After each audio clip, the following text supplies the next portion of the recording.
got my CDL like a few months before 9/11. I was in New York a couple days after the terrorist attacks, and I'm so I've driven, from then till now. I've gotten over 1 million miles on the road. I've driven in Afghanistan. So I got some experience behind the wheel, and I see like that. At one point, I had to stop driving truck, over the road and whatnot, and was doing some other things, and then I come back to it, on a part-time basis, not full-time, and a lot has changed in a short period of time. I mean, I thought it was hard back, hard then, with warehouses not respecting drivers. I remember, when I was an owner-operator, I borrowed any of my trucks from delivering to any Walmart distribution centers. They were rude. I didn't like the idea of me jumping my trailer and having their yard dog grab my trailer and put it in. And the very, very day that I told them I didn't want them to touch my trailer, because if they break something, they're not going to fix it. They're going to swerve down. They didn't do it. Was the day they did it. And then he broke the clamp on my trailer door. And then he says clearly didn't do it. I'm like, well, if you weren't the one to break it, you had to broke it when you pulled it out of the dock. Because if you hadn't been the one that broke it, how'd you get the trailer in the dock?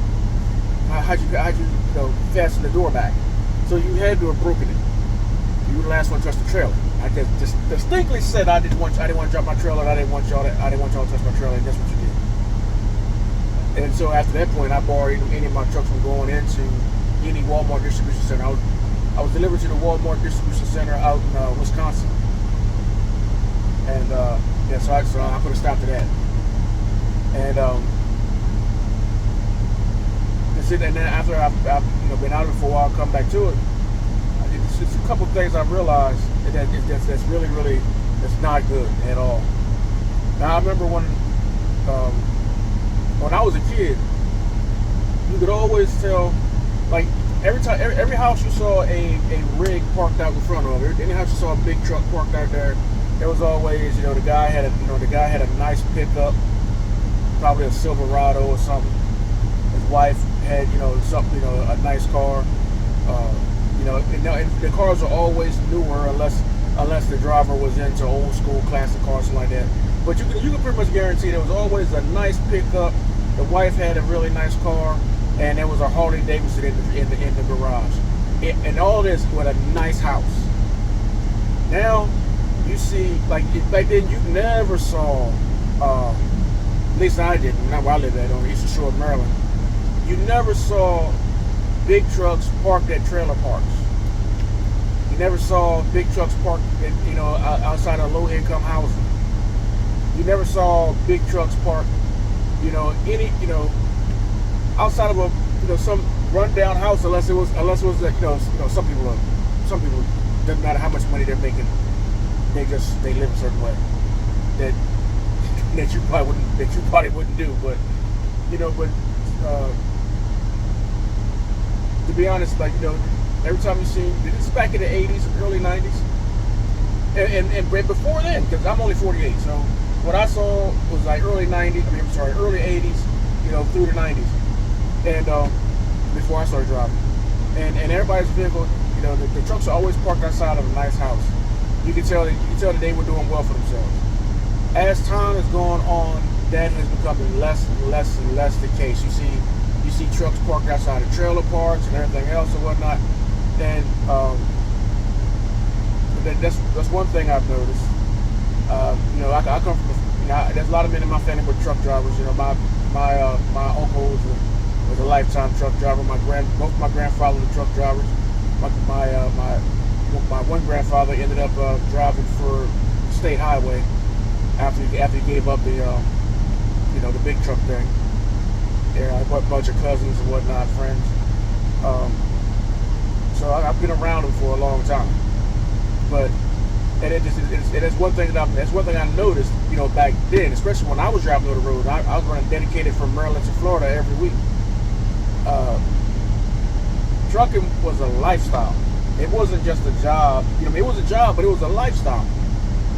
Any given time you could go going down the highway. Like, a lot of times I had to turn my radio off if I wanted some decent quiet, or turn my radio on when I came up on a brake check or something like that. But you pull into a Flying J or TA or whatever. They had the nice restaurants. You go to a Petro, sit down and get a nice steak at the Iron Skillet. It was a lifestyle. You go to the truck stop, you sit up to the countertop where the truckers get their coffee and get their food first before, I guess you could say, civilians.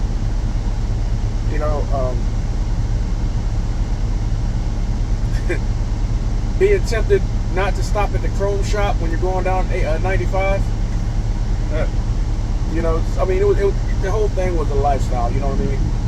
Now, you go down the road, you try to get a mic check, nobody answers.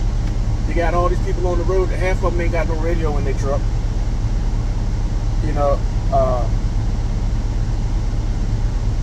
And half of them, if they did have a radio in the truck, you wouldn't understand a word they're saying. Some of them can't even read the manifest. You stop into the truck stops. I stopped into a Denny's. A TA.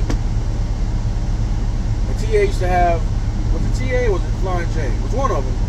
Used to have their own restaurant. I used to go, I think it was Flying J. I used to go in there and get the stir fry all the time. I go in there, they got a doggone Denny's in there. I'm like, why am I stopping here for a Denny's? I go to Denny's anyway. You know what I'm saying? I didn't need a shower. I didn't need fuel. I was just hungry. They didn't even have it. Everything's gone. And matter of fact, I couldn't get them to eat anyway because it was after 11 o'clock and the place was closed. The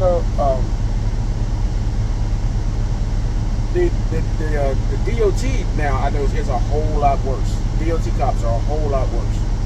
I've never, ever, ever been cool with the idea that I can be pulled over with no probable cause because I'm in a big truck. I've never been cool with that. But now these individuals, man, they just it's crazy. Like they everywhere. And I'm at the point now where I don't see where they're with these modern trucks. The anti-lock brakes and all this kind of stuff, all these features that these trucks have. Whatnot. There's not a whole lot of the older trucks on the road anymore. Not a whole lot of them. But they just pulling people over, and like I said, man, I believe they should have probable cause. They shouldn't. I got pulled over, and the trooper said, "I'm just pulling you to do a level 1 inspection." And he says, "Well, is this your truck?" I said, "Hell no." He said, "Well, what?" He said, "Why you say hell no?" I said, "I'm saying hell no because I'll never own another truck with the way this stuff is going right now." And he kind of rolls his eyes and walks off. And then he says, "Open your dog." He says, "Open your dog boxes." So I open the dog boxes, and I noticed this dude is like right up on me, invading my personal space, trying to talk to me.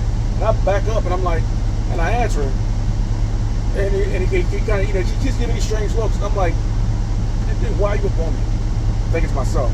He ain't saying anything. I ain't saying anything. But the whole time I'm thinking, that has been something. Maybe somebody can answer this question in the comments. That has been something that's always bothered me. It's a question.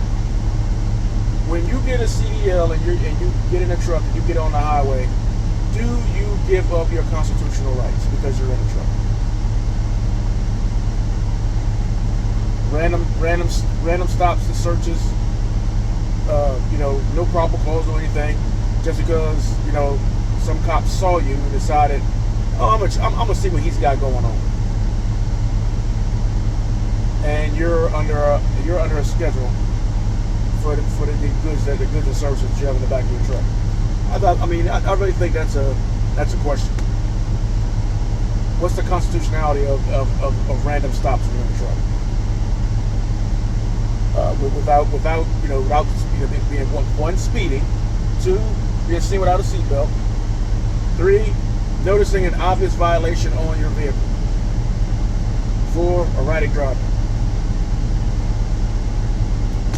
None of, or reckless driving. None of those things occur. Is it still constitutionally legal to be pulled over? Or if you're pulling a way station, you're not overweight. You have no lights out. No equipment, nothing obvious. Nothing. None of the same things that pertain to a four-wheeler. Because man, the disrespect is crazy when it comes to driving a truck, man. You don't.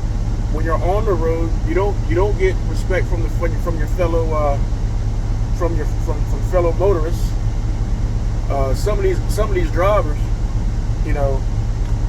shouldn't. They don't know anything about American truck driving courtesy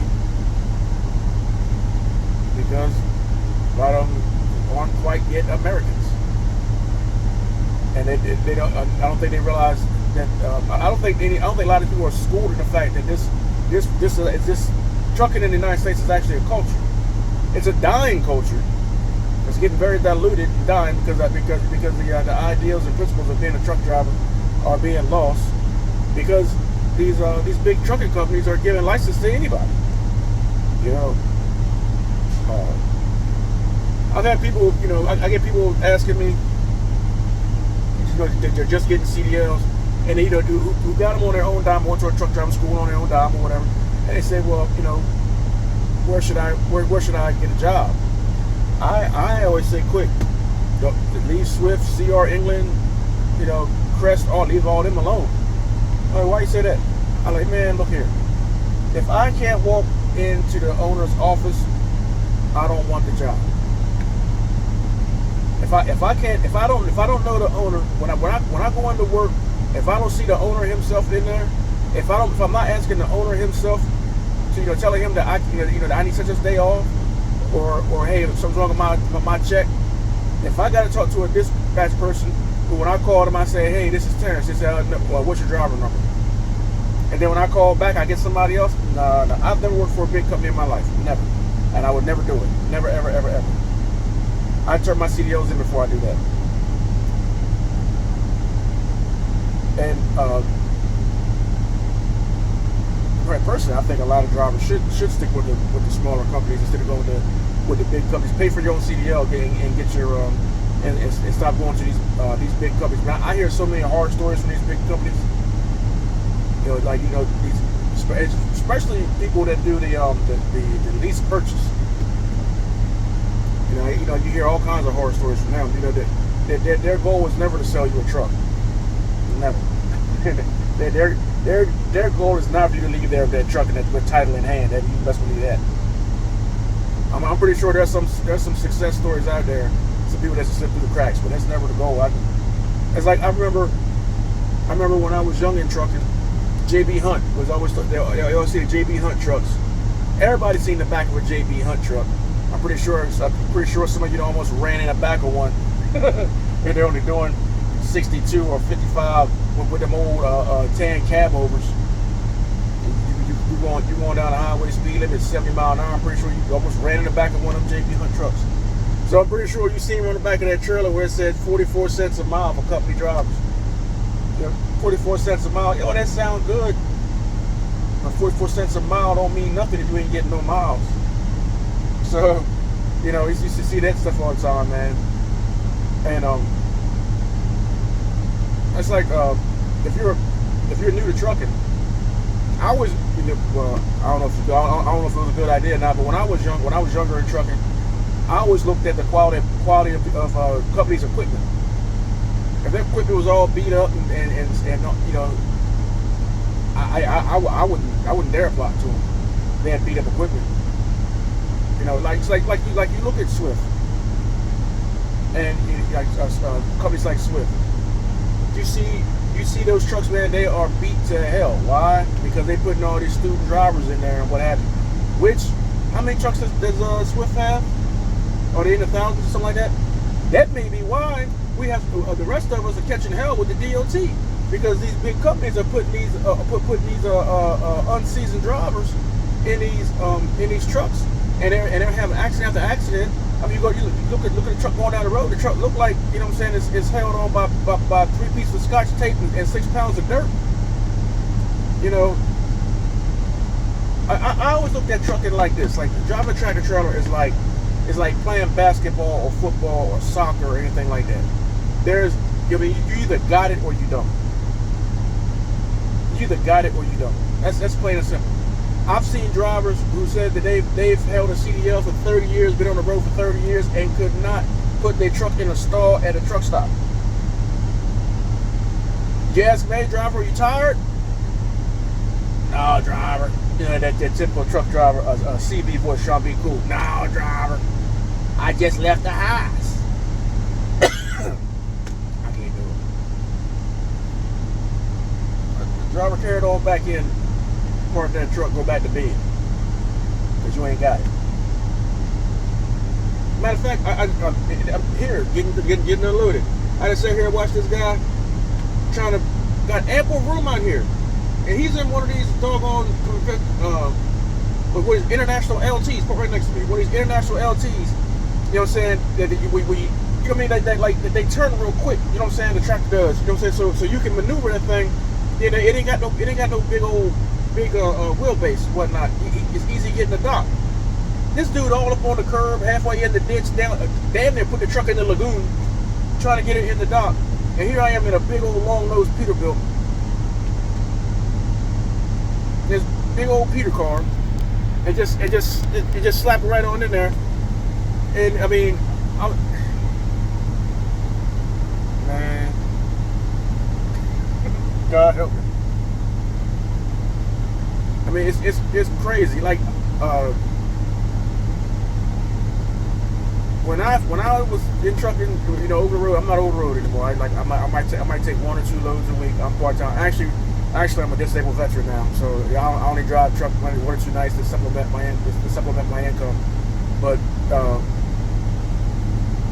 I see they got a YouTube channel I call Bonehead Truckers now, and that's what it would. See, back in the day, we didn't have nothing like that. I mean, it would have been good to have something like that though, because that would have eased some of the nights at the truck stop, sitting there laughing at that. Well, then again, when I first started driving, we didn't have GPSs and cell phones to sit there and watch YouTube and all that stuff. You know what I'm saying? We was on that stuff back then where you didn't want to call your dispatcher until after 7 p.m. at night. Until 7 p.m. at night, you had to find a truck stop and use the phone booth. And we had to have all the phone booths lined up against the wall, and you had to wait your turn. No GPS, had all road atlases. Matter of fact, I like to find me a good road atlas nowadays that they got all the scales, where the scales are all at. They had the dots for all the weight scales. But yeah, well, you know, this trucking is nowadays more of a money racket. It's not a money racket for the drivers. It's a money racket. It's a money racket for the government and the brokers. Now look at this guy. And this guy's strutting too. He's a big time trucker. It took him 30 minutes to get the truck in the dock. And all the docks was empty. He was the first truck to get in the dock. He's strutting like a peacock, boy. He's a big time trucker.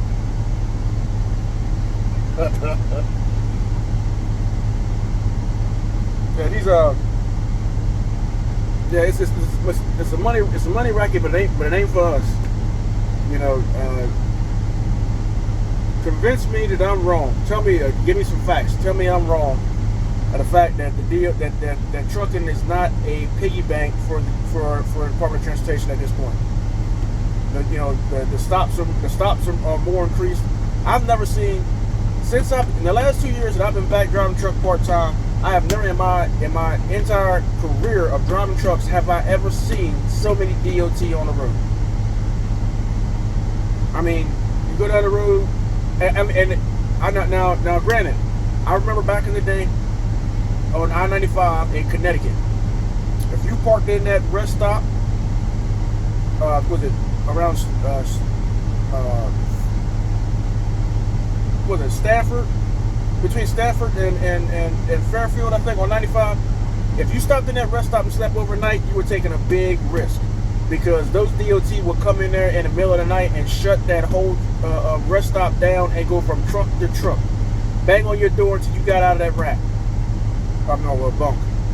They would bang on your door until you got out of that bunk, and they would go in there that whole. They're predatory as hell. You're in there trying to sleep, and here these rotten bastards come.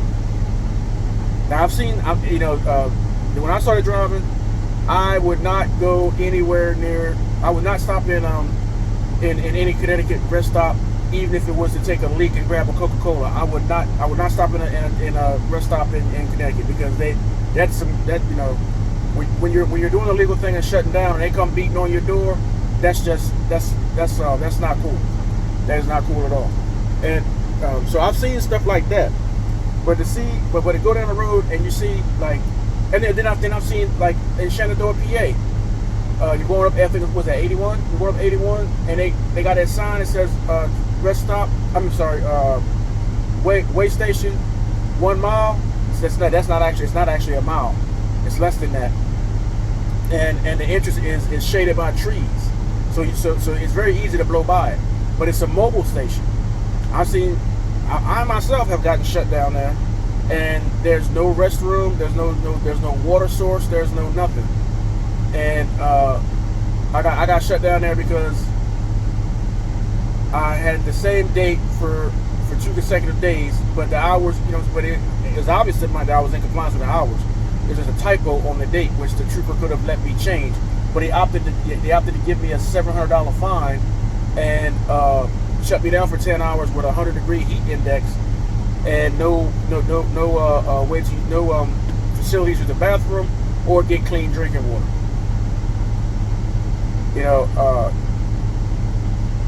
Trucking is not what it was when my grandfather and my uncles and all them first started out, when it was a limousine license, where it was obviously a prosperous profession for the company driver, and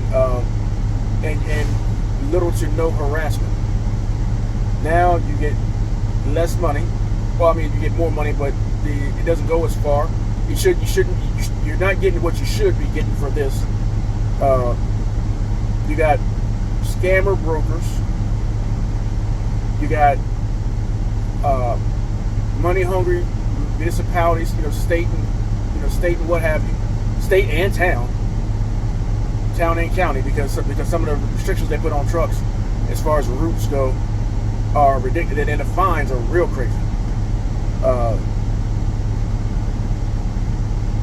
It makes you wonder what fool would actually get a seat, would actually drive a truck. I personally would never own one, not again, because for me it's strictly because of the DOT. I would not own a truck because of the federal government and the state government. These troopers, I would not personally own a truck. But tell me, not again anyway. Maybe I'll do a video on my adventures as an owner operator, and the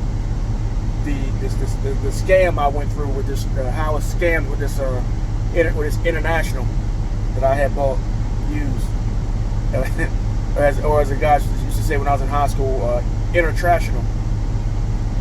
But comment below, let me know what you think. What's been your experiences with trucking? All the old dogs, what was your experience? What have you seen in the past that has changed now? And what do you think about how these drivers nowadays act like they're too good for CB radio? Hit the like button and comment below, subscribe.